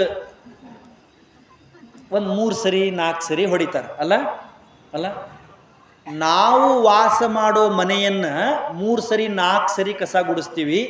ದೇವ ವಾಸ ಮಾಡೋ ಮನಸ್ಸನ್ನು ಮತ್ತು ಒಮ್ಮೆ ಕಸ ಹೊಡೆದ್ರೆ ನಡೀತದೆ? ನಾವು ಮನುಷ್ಯರು ಹುಲುಮಾನವರು ವಾಸ ಮಾಡೋ ಜಾಗ ಮನೆ 3 ಸರಿ 4 ಸರಿ ಸ್ವಚ್ಛ ಮಾಡ್ತೀವಿ. ದೇವ ವಾಸ ಮಾಡೋ ಜಾಗ ಮನಸ್ಸು, ದೇವ ನಿಲಯ ಮನಸ್ಸು, ಅದನ್ನು ಮೇಲಿಂದ ಮೇಲಿಂದ ಮೇಲಿಂದ ಸ್ವಚ್ಛ ಮಾಡ್ಕೋಬೇಕು. ಅದಕ್ಕೆ ಅಲ್ಲಿ ಏನು ಹೇಳಿದರು ಆ ಸಭಾದೊಳಗಡೆ ಅಂದರೆ, ಆಧ್ಯಾತ್ಮ ಅಂದರೆ, ಧರ್ಮ ಅಂದರೆ ಶರೀರ ಮತ್ತು ಆತ್ಮದ ಮಧ್ಯೆ ಇರುವಂಥ ಮನಸ್ಸನ್ನು, ಬಹಳ ಕಷ್ಟ ಇದು, ಶರೀರ ಮತ್ತು ಆತ್ಮದ ಮಧ್ಯೆ ಇರುವ ಮನಸ್ಸನ್ನು ಯಾವ ಕಡೆ ಹರಿ ಬಿಡಬೇಕು ಅಂತ ನಿರ್ಧಾರ ಮಾಡೋದು. ನಮ್ಮ ಮನಸ್ಸು ಶರೀರದ ಕಡೆ ಹರ್ಕೋತ ಬಂತು ಅಂದ್ರೆ ಪ್ರಪಂಚ, ಆತ್ಮನ ಕಡೆ ಹರ್ಕೋತ ಹೋಯ್ತು ಅಂದ್ರೆ ಪಾರಮಾರ್ಥ. ಆದ್ರೆ ನಮ್ಮ ಮನಸ್ಸಿಗೆ ವಿಷಯಗಳು ಇಷ್ಟ, ಆ ವಿಷಯಗಳಿಂದ ಇದನ್ನು ವಿಮುಖ ಮಾಡೋದು ಬಹಳ ಕಷ್ಟ. ಪ್ರಶಾಂತ ಚಿತ್ತಾಯ ಜಿತೇಂದ್ರಿಯಾಯ ಚ ಪ್ರಹಿಣ ದೋಷಾಯ ಯಥೋಕ್ತಕಾರಿಣೆ ಗುಣಾನ್ವಿತಾಯಾನುಗತಾಯ ಸರ್ವದಾ ಪ್ರಮೇಯದತ್ ಸತತಂ ಮುಮೂಕ್ಷವೇ ಅಂತ ಉಪನಿಷತ್ನೇ ಒಂದು ಶ್ಲೋಕ ಬರ್ತದೆ. ಅಂದ್ರೆ ನಮ್ಮ ಮನಸ್ಸನ್ನು ಸ್ವಚ್ಛ ಇಡೋದು, ಶಾಂತ ಇಡೋದು, ನಿರ್ಲಿಪ್ತ ಇಡೋದು ಅಷ್ಟು ಸರಳ ಇಲ್ಲ. ಯಾಕೆ? ಇದಕ್ಕೆ ಏನು ಕಾಣ್ತೈತಲ್ಲ ಅದು ಎಲ್ಲ ಬೇಕು ಅಂತ ಇದು ಬಯಸ್ತದೆ. ನಮ್ಮ ಮನಸ್ಸು ಏನು ಕಾಣಿಸ್ತದಲ್ಲ ಅದೆಲ್ಲ ಬೇಕು ಅಂತ ಬೆನ್ನು ಹತ್ತುತ್ತದೆ. ಅದಕ್ಕೆ ಬಸವಣ್ಣವ್ರದ್ದು ಒಂದು ಭಾಳ ಸುಂದರ ವಚನ ಇದೆ. ಅವ್ರೇನಂತಾರೆ, ಇದರಾಗ ನಂದು ಏನು ತಪ್ಪಿಲ್ಲ. ಬಸವಣ್ಣವ್ರು ಹೇಳಿರೋ ಮಾತಿದು. ಎದ್ರಾಗ ನನ್ನ ಮನಸ್ಸು ಎಲ್ಲಿ ಬೇಕು ಅಲ್ಲಿ ಹೋಗ್ತೈತಲ್ಲ, ಏನು ಬೇಕು ಆ ವಿಚಾರ ಮಾಡ್ತೈತಲ್ಲ, ಅದ್ರಾಗ ನಂದೇನು ತಪ್ಪಿಲ್ಲ, ಎಲ್ಲ ನಿಂದ ತಪ್ಪಂತ ದೇವ್ರ ಮೇಲೆ ಹಾಕಿಬಿಟ್ಟಾರ ಬಸವಣ್ಣವ್ರು. ನಾವು ಹಂಗೆ ಮಾಡ್ತೇವಲ್ಲ, ಏನಾರ ಮಾಡಿ ಯಾರದರ ಮೇಲೆ ಹಾಕ್ತೀವಿ. ಆಗಡವ ಮಾಡಿ ಮಾಗುಡವ ಮಿಂದಡೆ ತಾ ಕೊಡಬಲ್ಲನೆ ಕೂಡಲ ಸಂಗಮ ದೇವ ಅಂತ ಒಂದು ಬೇರೆ ವಚನ ಇದೆ. ಅಂದ್ರೆ ಮಾಡಬಾರದ್ದು ಮಾಡಿ ಮಾದೇವನ ಗುಡ್ಯಾಗ ಬಂದು ಕುತ್ಕೊಂಡ್ರೆ ಮಾದೇವ ಆಶೀರ್ವಾದ ಮಾಡ್ತಾನು. ಆಗಡವ ಮಾಡಿ ಮಾಗುಡವ ಮಿಂದಡೆ ತಾ ಕೊಡಬಲ್ಲನೆ ಕೂಡಲ ಸಂಗಮ ದೇವ ಚಿತ್ತಸ್ಯಾಂತರ್ಗತ ದೋಷ. ಹೋದ್ ಸರಿ ಬಂದಾಗ ಹೇಳಿದ್ದೆ ಅನಿಸ್ತದ ನಾನು. ಇಲ್ಲಿ ಬಸವಣ್ಣವ್ರು ಏನಂತಾರ, ನಂದೇನು ತಪ್ಪಿಲ್ಲ, ಇದ್ರಾಗ ಎಲ್ಲ ನಿಂದ ತಪ್ಪು. ಯಾಕ ವಿಷಯವೆಂಬ ಹಸುರನ್ಯನ್ನ ಮುಂದೆ ತಂದು ಪಸರಿಸಿದೆಯಯ್ಯ, ಪಶುವೇನ ಬಲ್ಲದು ಹಸುರಂದೆಳಸುವುದು. ಬಸವಣ್ಣವರು ಭಗವಂತನ ಮುಂದೆ ನಿವೇದನ ಮಾಡಿಕೊಂಡು ಪ್ರಾರ್ಥನಾ ಇದೆ. ನೋಡಪ್ಪ ಪರಮಾತ್ಮ, ಇದರೊಳಗೆ ನಂದೇನು ತಪ್ಪಿಲ್ಲ. ನಾ ಯಾರು? ನಾ ಯಕಶ್ಚಿತ್ ಒಂದು ಪಶು, ಒಂದು ಪ್ರಾಣಿ. ನನ್ನ ಮುಂದೆ ನೀ ಏನು ಮಾಡಿ ಚಂದ ಚಂದ ಚಂದ ಚಂದ ಆಕರ್ಷಣೀಯ ಪ್ರಪಂಚವನ್ನು ತಂದು ಇಟ್ಟಿ. ನೋಡಿದ್ರೆ ತಿನ್ನಬೇಕು ಅಂತದೆ, ತಗೋಬೇಕು ಅಂತ ಅನಿಸ್ತದೆ, ಬಳಸಬೇಕು ಅನಿಸ್ತದೆ. ಹಿಂಗ ವಿಷಯವೆಂಬ ಹಸುರನ್ನ ಮುಂದೆ ತಂದು ಪಸರಿಸಿದ ಕಾರಣ ಪಶುವಾದ ನಾನು ಹಸುರು ಅಂತ ಅದನ್ನು ತಿಂದೆ. ಈಗ ಆಕಳ ಇರ್ತೈತ್ಲ, ನೋಡಿರಿ, ಆಕಳ ನೋಡಿರಿ, ಹಸು ನೋಡಿರಿ. ಅದ್ರ ಮುಂದೆ ಹಸಿರು ಮೇವಿತ್ತಂದ್ರೆ, ಹಸಿ ಮೇವಿತ್ತಂದ್ರೆ ಇದು ಯಾರ್ದು ಅಂತ ಅದು ವಿಚಾರ ಮಾಡ್ತೈತಿ. ಆಕಳದ ಮುಂದೆ ಒಂದು ಹಸಿರದ ಮೇವಿನ ಬಿಂಡೆ ಇತ್ತಪ್ಪ, ಹುಲ್ಲಿನ ಹೊರೆ ಇತ್ತಂದ್ರೆ ಇದ್ರದ್ದು ಇದ್ರ ಮಾಲಕರು ಯಾರು, ಯಾವ ಹೊಲದಾಗ ಬೆಳೆದೈತಿ, ಹಿಂಗೆ ವಿಚಾರ ಮಾಡ್ತೈತಿ. ಏನು ಮಾಡ್ತೈತಿ? ಪಟ್ ಅಂತ ಬಾಯಿ ಹಾಕ್ತೈತಿ. ದಾರ್ಯಾಗ ಹಿಡ್ಕೊಂಡು ಹೊತ್ನ್ಯಾಗ ಅಲ್ಲೇ ಬಾಜು ಇದ್ರೆ ಅದ್ರ ಬಾಯಿ ಹಾಕಿ ಅದು ಹಿಂಗೆ ತಿಂತೈತಿ. ಹಂಗೆ ನನ್ನ ಮನಸ್ಸು ಅಂತಾರೆ ಬಸವಣ್ಣವ್ರು.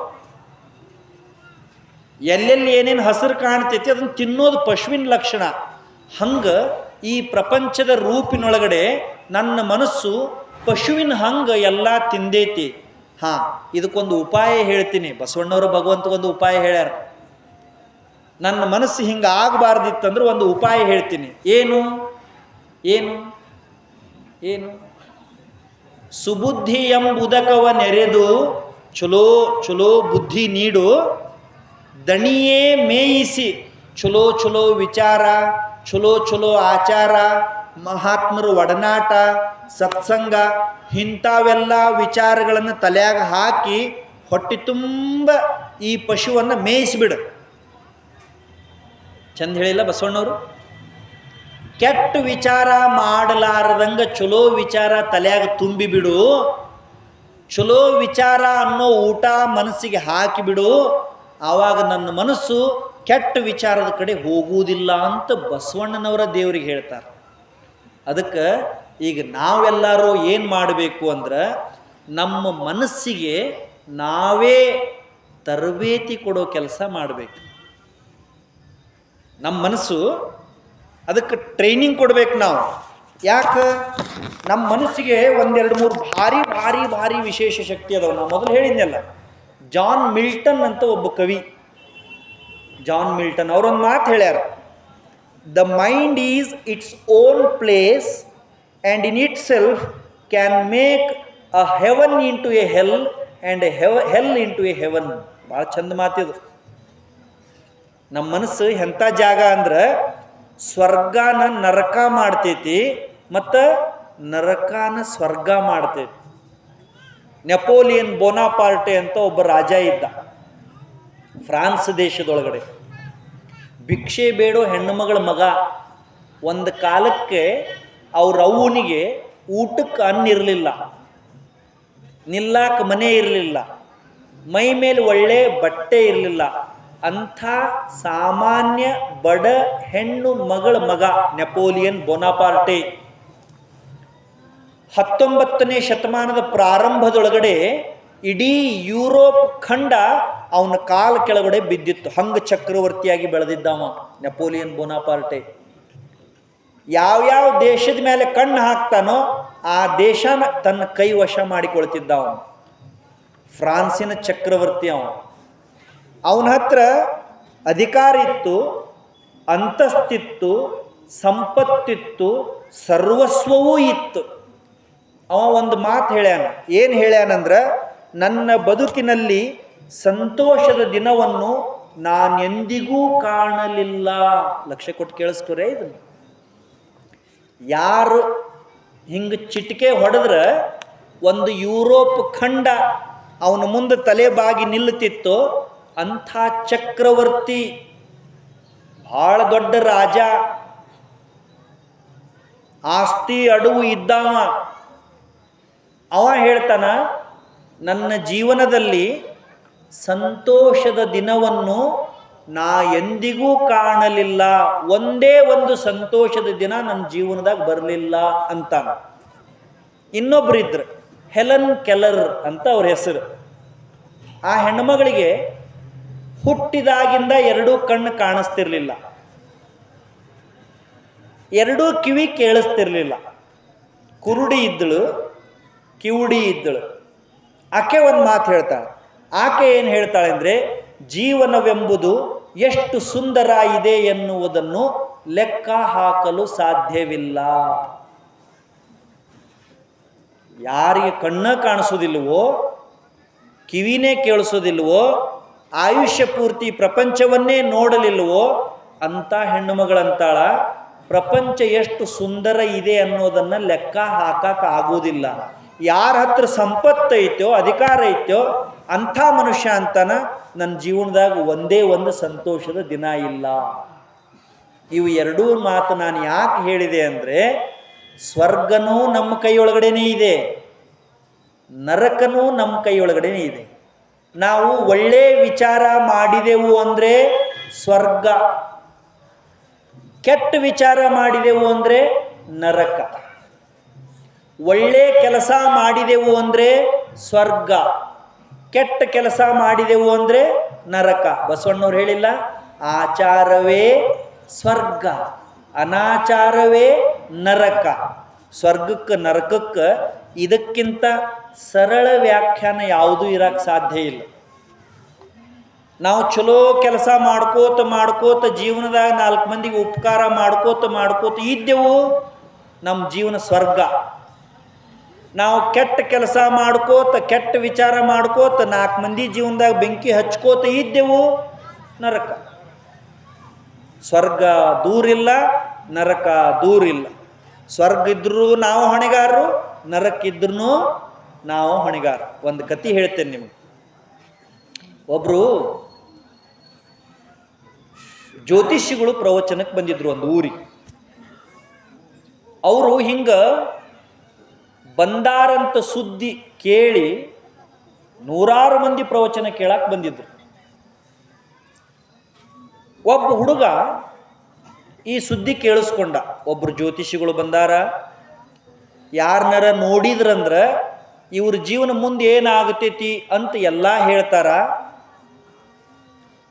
ಅವ್ರಿಗೆ ಹಿಂದಿಂದು ಈಗಿಂದು ಮುಂದಿಂದು ಎಲ್ಲ ಗೊತ್ತಾಗ್ತೈತಿ ಅಂತ ಅವನ ಕಿವಿ ಮ್ಯಾಗ ಬಿತ್ತು. ಅವ ಒಂದು ದಿನ ಇವ್ರನ್ನ ಪರೀಕ್ಷೆ ಮಾಡಬೇಕು ಅಂತ ಬಂದ. ಯಾರನ್ನ ಯಾರನ್ನ ಯಾರನ್ನ ಯಾರನ್ನ ನಿಮ್ದು ಇಲ್ಲಿಲ್ಲ ಲಕ್ಷೆ, ನಿಮ್ದು ಅಲ್ಲಿ ಐತಿ ಲಕ್ಷೆ. ಯಾರನ್ನ ಪರೀಕ್ಷೆ ಮಾಡಕ್ಕೆ ಬಂದ? ಜ್ಯೋತಿಷಿ ಬಂದ. ಮಂದಿ ಕೂತಿದ್ರು, ಇವರೆಲ್ಲ ಹೇಳಿದ್ರು. ಮಂದಿ ಹೌದು ಹೌದು ಅಂದರು. ನಂದೊಂದು ಪ್ರಶ್ನೆ ಐತಿ ಅಂದ. ಏನಪ್ಪ ಅಂದರು. ಇಲ್ಲ, ನಾ ಅಲ್ಲೇ ಬಂದು ಕೇಳ್ತೀನಿ ಅಂದ. ಬಾಪ ಅಂತ ಕರೆದು ಬಂದು ಅವ್ರ ಮುಂದೆ ನಿಂತು ಹಿಂಗೆ ಅವ್ರ ಮುಂದೆ ಮುಷ್ಟಿ ಮುಟ್ಟಿಗೆ ಹಿಡಿದು ಕೇಳಿದ, ನೀವು ಭಾಳ ದೊಡ್ಡ ಪಂಡಿತರು, ಭಾಳ ದೊಡ್ಡ ಜ್ಯೋತಿಷಿಗಳು, ನೀವು ಎಲ್ಲ ತಿಳಿತದೆ ಹಿಂದಿಂದು ಈಗಿಂದು ಮುಂದಿಂದು. ನನ್ನ ಪ್ರಶ್ನೆಗೆ ಉತ್ತರ ಕೊಟ್ರಿ ಅಂದ್ರೆ ನಾ ಖರೆ ಅಂತ ಒಪ್ಕೋತೀನಿ. ಏನು ಕೇಳು, ಪ್ರಶ್ನೆ ಕೇಳು. ನನ್ನ ಕೈಯಾಗ ಏನೈತಿ ಅಂತ ಹೇಳ್ರಿ ಅಂದ. ಹೆಂಗಿದೆ ಪ್ರಶ್ನೆ? ಎಂತೆಂಥವ್ರು ಇರ್ತಾರೆ ಜಗತ್ನಾಗ. ನನ್ನ ಕೈಯಾಗ ಏನೈತಿ ಅಂತ ಹೇಳ್ರಿ ಅಂದರು. ಅವರು ಜ್ಞಾನಿ ಇದ್ದರು, ತಿಳುವಳಿಕೆ ಇತ್ತು, ಪಟ್ ಅಂತ ಹೇಳಿದರು, ನಿನ್ನ ಕೈಯಾಗ ಒಂದು ಸಣ್ಣ ಪಕ್ಷಿ ಇದೆ ಅಂತ ಹೇಳಿದರು. ಓ ಅಂದವ, ಕರೆಕ್ಟ್. ಮುಂದೆ ಮತ್ತೊಂದು ಪ್ರಶ್ನೆ ಕೇಳಿದವ, ನನ್ನ ಕೈಯಾಗ ಏನು ಪಕ್ಷಿ ಇದೆಯಲ್ಲ, ಇದು ಕಲರ್ ಪಕ್ಷಿ ಐತೋ ಸಾದಾ ಪಕ್ಷಿ ಐತೋ ಅಂದವ. ಸ್ವಾಮಿಗಳಂದ್ರು ಕಲರ್ ಪಕ್ಷಿ ಇದೆ. ಅಷ್ಟು ಬಿಡ್ಲಿಲ್ಲ ಅವ. ಮತ್ತೆ ಕೇಳಿದ, ಇದು ಏನು ಗಂಡು ಪಕ್ಷಿ ಐತೋ ಹೆಣ್ಣು ಪಕ್ಷಿ ಐತೋ ಅಂತ ಕೇಳಿದವ. ಸ್ವಾಮಿಗಳು ವಿಚಾರ ಮಾಡಿ ಪಟ್ಟಂತ ಅದು ಗಂಡು ಪಕ್ಷಿ ಐತಿ ಅಂತ ಹೇಳಿದರು. ಮುಂದೊಂದು ಭಾರಿ ಕೆಟ್ಟ ಪ್ರಶ್ನೆ ಕೇಳಿದವ. ಸ್ವಾಮಿಗಳ ಜ್ಯೋತಿಷಿಕಾರ ಪಂಡಿತರ, ಇದೇನು ಜೀವಂತ ಐತೋ ಏನು ಸತ್ಯ ಐತೋ ಅಂತ ಕೇಳಿದವ. ಸ್ವಾಮೀಜಿಯವರು ವಿಚಾರ ಮಾಡಿ ಮಾಡಿ ಮಾಡಿ ಮಾಡಿ ಮಾಡಿ ಕೊನೆಗೆ ಹೇಳಿದರು, ನೋಡಪ್ಪ, ಪಕ್ಷಿ ಐತಿ ಅಂತ ನಾ ಹೇಳ್ಬೋದು, ಕಲರ್ ಐತಿ ಅಂತ ನಾ ಹೇಳ್ಬೋದು, ಗಂಡು ಹೆಣ್ಣು ಅಂತ ನಾ ಹೇಳ್ಬೋದು, ಆದ್ರೆ ಜೀವಂತ ಐತೋ ಏನು ಜೀವಂತ ಇಲ್ಲೋ ಅಂತ ನಾ ಹೇಳೋದಿಲ್ಲ. ಯಾಕಂದ್ರೆ ಅದರ ಜೀವ ಮತ್ತು ಅದರ ಸಾವು ಎರಡು ನಿನ್ನ ಕೈಯಾಗದಾವ. ಯಾಕೆ? ನಾ ಜೀವಂತ ಐತಿ ಅಂದ್ರೆ ನೀ ಅಲ್ಲೇ ಹಿಚಿಕ್ ಸಾಯಿಸ್ತಿ, ಸತ್ತ ಹೋಗೈತಿ ಅಂದ್ರೆ ಹಾರಿ ಬಿಡ್ತಿ. ಹೆಂಗೋ ಹಂಗ ನಮ್ಮ ಜೀವನದಾಗ ಚಲೋ ಕೆಟ್ಟ ಅನ್ನೋದು ನಮ್ಮ ಕೈಯಾಗ ಇರ್ತಾವೋ, ಅದು ಯಾರ ಕೈಯಾಗೂ ಇರೋದಿಲ್ಲ. ಯಾರರ ಏನಾರ ಮಾಡಿ ನಮ್ಮ ಜೀವನ ಶುದ್ಧ ಮಾಡ್ತಾರ ಅಂತ ನಾವು ವಿಚಾರ ಮಾಡಿದ್ವಿ ಅಂದ್ರೆ ನಮಗಿಂತ ದೊಡ್ಡ ದಡ್ರು ಯಾರೂ ಇಲ್ಲ. ಯಾರರ ನಮ್ಗೆ ಆಶೀರ್ವಾದ ಮಾಡಿ, ಯಾರರ ನಮಗೆ ಕೃಪಾ ಮಾಡಿ ನಮ್ಮನ್ನು ಉದ್ಧಾರ ಮಾಡ್ತಾರ ಅಂತ ನಾವು ವಿಚಾರ ಮಾಡಿದ್ರೆ ತಪ್ಪಲ್ಲ. ಶ್ರದ್ಧಾ ಇರ್ಬೇಕು, ನಿಷ್ಠಾ ಇರ್ಬೇಕು. ಆದ್ರೆ ಅದರಿಂದ ಅಷ್ಟ ನಮ್ಮ ಜೀವನ ಉದ್ಧಾರ ಆಗುವುದಿಲ್ಲ. ನಮ್ಮ ಉದ್ಧಾರ ಯಾರ ಕೈಯಾಗೈತಿ? ನಮ್ಮ ಉದ್ಧಾರ ಯಾರ ಕೈಯಾಗೈತಿ? ನಮ್ಮ ಉದ್ಧಾರ ಯಾರ ಕೈಯಾಗೈತಿ? ನಮ್ಮ ಕೈಯಾಗೈತಿ. ನಮ್ಮ ಮನಸ್ಸು ನಾವು ಸ್ವಚ್ಛ ಇಟ್ಕೊಂಡು ದಿನಾ ಒಳ್ಳೆ ಆಚಾರ ಮಾಡಿ ದಿನಾ ಒಳ್ಳೆ ವಿಚಾರ ಮಾಡ್ಕೋತ ಇದ್ದೆವು ಅಂದ್ರೆ ನಾವು ಸ್ವರ್ಗದಾಗಿದ್ದಂಗೆ. ಇದ್ದಲ್ಲೇ ಸ್ವರ್ಗ ಮಾಡ್ಕೋಬೇಕು, ಇಲ್ಲದ ಜಾಗ ಹುಡ್ಕೊಂಡು ಹೋಗಬಾರ್ದು. ಹಂಗೆ ನಮ್ಮ ಮನಸ್ಸನ್ನು ಸ್ವಚ್ಛ ಇಡೋ ಸಲುವಾಗಿ, ಶಾಂತ ಇಡೋ ಸಲುವಾಗಿ, ತಿಳಿ ಮಾಡಿಕೊಳ್ಳೋ ಸಲುವಾಗಿ ನಮ್ಮ ಹಿಂದಿನ ಹಿರಿಯರು ಇವೆಲ್ಲ ಪದ್ಧತಿ ಹಾಕಿಕೊಟ್ಟಾರ. ಸತ್ಸಂಗ ಮಾಡೋದು, ಪ್ರವಚನ ಮಾಡೋದು, ಕೀರ್ತನ ಕೇಳೋದು, ಪ್ರಾರ್ಥನಾ ಮಾಡೋದು ಹಿಂದಿನ ಹಿರಿಯರು ಹಾಕಿಕೊಟ್ಟ ಪದ್ಧತಿ ಇದು. ಗಾಂಧೀಜಿಯವ್ರದೊಂದು ಮಾತಿದೆ, as food is necessary for the body, so prayer is necessary for the ಸೋಲ್.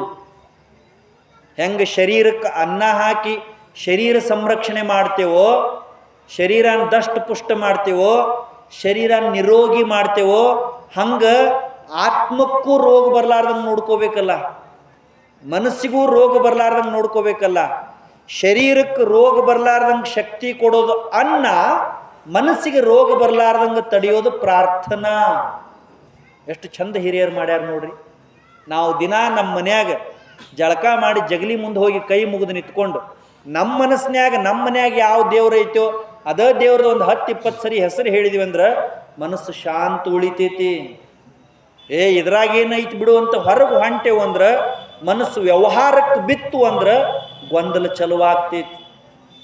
ಅದಕ್ಕೆ ಸಜ್ಜನ ಬಂಧುಗಳೇ, ಧರ್ಮ ಅನ್ನೋದು, ಆಚರಣೆ ಅನ್ನೋದು, ಆಧ್ಯಾತ್ಮ ಅನ್ನೋದು ಸ್ವತಃ ನಾವು ಏನು ವಿಚಾರ ಮಾಡ್ತೀವಿ, ಎಂಥ ಆಚಾರ ಮಾಡ್ತೀವಿ ಅನ್ನೋದ್ರ ಮೇಲೆ ನಿಂತೈತಿ.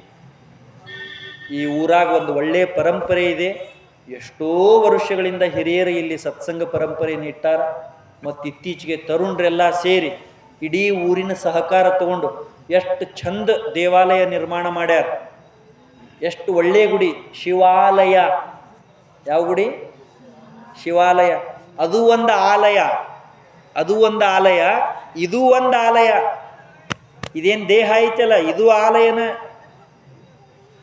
ಇದು 2 ಕಂಬದ ಗುಡಿ. ಬಸವಣ್ಣವ್ರು ಹೇಳ್ದಂಗೆ, ಕಾಲೇ ಕಂಬ, ಶಿರವೇ ಹೊನ್ನ ಕಳಶ, ಸ್ಥಾವರ ಕಳಿವುಂಟು, ಜಂಗಮಗಳಿವಿಲ್ಲ. ಉಳ್ಳವರು ಶಿವಾಲಯವ ಮಾಡುವರು, ನಾನೇನ ಮಾಡಲಿ ಬಡವನಯ್ಯ. ನಿಮ್ಮೂರಾಗ 2 ಅದಾವ. ಯಾರ್ಯಾರಿಗೆ ಅನುಕೂಲ ಇತ್ತು, ಯಾರ್ಯಾರಿಗೆ ಯೋಚನೆ ಇತ್ತು, ಎಲ್ಲ ಕೂಡಿ ಚಂದ ಶಿವಾಲಯ ಕಟ್ಟ್ಯಾರ. ಆ ಶಿವಾಲಯದೊಳಗಡೆ ದೇವಾಲಯದಂತ ಇರುವಂಥ ನಾವೆಲ್ಲ ಕೂಡಿ ಮನಸ್ಸು ಹೆಂಗೆ ಸ್ವಚ್ಛ ಇಟ್ಕೊಳ್ಳೋದು ಇದನ್ನೂ ವಿಚಾರ ಮಾಡ್ಯಾರ. ಭಾಳ ಒಳ್ಳೆಯ ಊರಿದೆ. ಹಿಂಗೆ ಒಳ್ಳೆಯ ವಾತಾವರಣ ನಿರ್ಮಾಣ ಆಗಲಿ, ಸದಾಕಾಲ ಸತ್ಸಂಗ ನಡೀಲಿ, ಸಂತ ಮಹಾತ್ಮರು ನಿರಂತರವಾಗಿ ಇಲ್ಲಿಗೆ ಬರೀಲಿ, ಇಲ್ಲಿಯ ಜನರ ಆಚಾರ ವಿಚಾರ ಪರಿಶುದ್ಧ ಆಗಲಿ ಅಂತ ಆಶಿಸಿ, ನನಗೆ ಇಲ್ಲಿ ಸೇವೆ ಸಲ್ಲಿಸೋದಕ್ಕೆ ಅವಕಾಶ ಕೊಟ್ಟಿದ್ದಕ್ಕೆ ನಿಮ್ಮೆಲ್ಲರಿಗೆ ವಂದಿಸಿ, ಪೂಜ್ಯಪಾದ ಅಪ್ಪಾಜಿಯವರು ಬಂದಿದ್ದಾರೆ. ಪರಮ ಪೂಜ್ಯ ಡಾಕ್ಟರ್ ಶ್ರದ್ಧಾನಂದ ಮಹಾಸ್ವಾಮೀಜಿಯವರು. ನೋಡಿದ್ರಿ ಯಾವಾಗರ? ಥೋಡೆ ಮಂದಿ ನೋಡಿರ್ಬೇಕು. ಪೂಜ್ಯ ಸ್ವಾಮೀಜಿಯವರು ಸದಲಗ ಅಂತ ಒಂದು ಊರಿದೆ ಚಿಕ್ಕೋಡಿ ತಾಲೂಕ್ನಾಗ. ಆ ಊರಿನೊಳಗಡೆ ಗೀತಾಶ್ರಮದೊಳಗಡೆ ಅಧ್ಯಕ್ಷರು. ನಾ ಅದ ಊರ್ನ್ಯಾಗ ಮಾಸ್ತರ್, ಅವ್ರು ಅದ ಊರ್ನ್ಯಾಗ ಸ್ವಾಮಿಗಳು. ಒಂದ ಊರವ್ರು ಇಬ್ರು ಹಿಂದ ಅಲ್ಲ, ಆ ಊರಾಗಿರ್ತಾರೆ. ಅದೇನು ದೊಡ್ಡ ವಿಷಯ ಅಲ್ಲ. ಆದ್ರೆ ದೊಡ್ಡ ವಿಷಯ ಏನು ಅಂದರೆ, ನಮ್ಮ ದೇಶದೊಳಗಡೆ ಆಧ್ಯಾತ್ಮ ಕ್ಷೇತ್ರದೊಳಗಡೆ ಅತೀ ಎತ್ತರದ ವ್ಯಕ್ತಿತ್ವ ಅಂದರೆ ಪೂಜ್ಯಪಾದ ಶ್ರೀ ಸಿದ್ದೇಶ್ವರ ಸ್ವಾಮೀಜಿಯವರು. ಅಂಥ ಸಿದ್ದೇಶ್ವರ ಸ್ವಾಮೀಜಿಯವರು ಏನೇನು ಪ್ರವಚನ ಮಾಡ್ತಿದ್ರಲ್ಲ, ಆ ಎಲ್ಲ ಪ್ರವಚನವನ್ನು ಪುಸ್ತಕ ರೂಪದಲ್ಲಿ ತಂದು ಕೊಟ್ಟಂಥ ಮಹಾಪೂಜ್ಯರು ಅಂದರೆ ಡಾಕ್ಟರ್ ಶ್ರದ್ಧಾನಂದ ಸ್ವಾಮೀಜಿಯವರು. ಅವರು ಪೂಜ್ಯಪಾದ ಸಿದ್ದೇಶ್ವರ ಅಪ್ಪಾಜಿಯವರು ಹೇಳೋ ಪ್ರವಚನನೆಲ್ಲ ಯಥಾವತ್ ಅಕ್ಷರ ರೂಪದಾಗ ಶಾಶ್ವತವಾಗಿ ನಮಗೆಲ್ಲ ಸಿಗುವಂಗೆ ಮಾಡ್ಯಾರ. ದೊಡ್ಡ ಸಾಹಿತಿಗಳು. ಸಿದ್ಧ ಶಿಶು ಅನ್ನೋ ಅಂಕಿತ ನಾಮದಾಗ ಬರೀತಾರೆ ಅವ್ರು, ಕಾವ್ಯ ನಾಮದಾಗ. ಎಷ್ಟು ಚಂದ ಬರೀತಾರಂದ್ರೆ ಅಲ್ಲೇ ಕುಂತಲ್ಲೇ 4 ನಿಮಿಷದಾಗ ಒಂದು ಪದ್ಯ ರಚನೆ ಮಾಡ್ತಾರೆ. ಅಲ್ಲೇ ಕುಂತಲ್ಲೇ ಕಾವ್ಯ. ಮನಸ್ಸು ಮಗು ಹಂಗೈತಿ, ವಿದ್ಯೆ ಭಾಳ ವಿಶಾಲ ಐತಿ. ಮತ್ತು ಎಲ್ಲ ಕಡೆ ಪ್ರವಚನಕ್ಕೆ ಹೋಗ್ತಾರೆ. ಇಲ್ಲೇ ಬಿರ್ಡಿ ಊರಾಗ 1 ತಿಂಗಳು ಪ್ರವಚನ ಇತ್ತವ್ರು. ಬಿರ್ಡಿ ಊರಾಗ 1 ತಿಂಗಳು ಪ್ರವಚನ ಮಾಡಿ ಇಂದು ಕೊನೆ ದಿವಸ ಮಂಗಲ ಮಾಡಿ ನಮಗೆಲ್ಲರಿಗೂ ಸುಮಂಗಲ ಆಗಲಿ ಅಂತ ಆಶೀರ್ವಾದ ಮಾಡಕ್ಕೆ ಬಂದಾರ.